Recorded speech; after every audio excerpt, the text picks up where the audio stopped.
It's a good day and a good life mga kabayan, mga katusok. Ito po ang inyong abang lingkod, si Angel ng Saudi Arabia. Ngayon po ay may tanggap tayo isang acrylic base na galing sa ating customer. Luma na po siya kaya pinalitan natin ng floral foam at nilinis natin yung pebbles at ibinalik natin sa harap.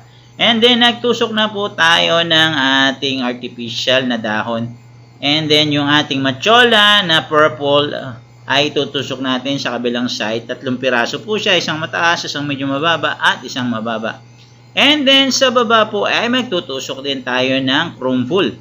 Yung crumple na pink po ang ilalagay natin sa baba para magmukha naman balansa yung ating kulay.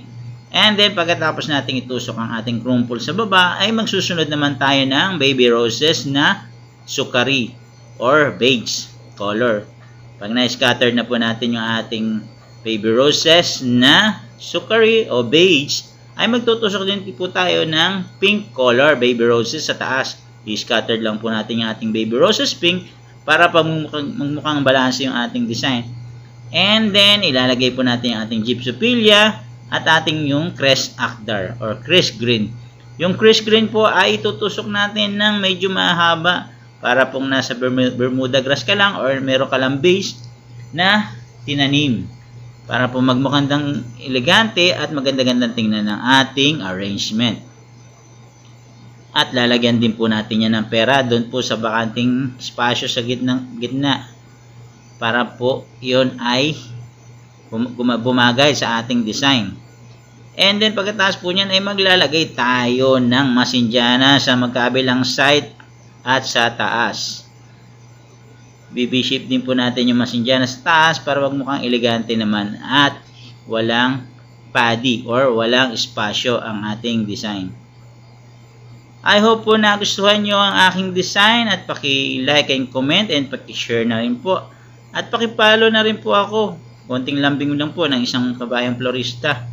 At paki-comment kung saan po nakarating ang aking video para masalamatan ko naman po kayo. At makagawa tayo ng mga bago pang latest na video na inyong ma-inspiran at mapupulutan ng simpleng aral at simpleng paggawa ng mga bulaklak. I hope nagustuhan niyo po.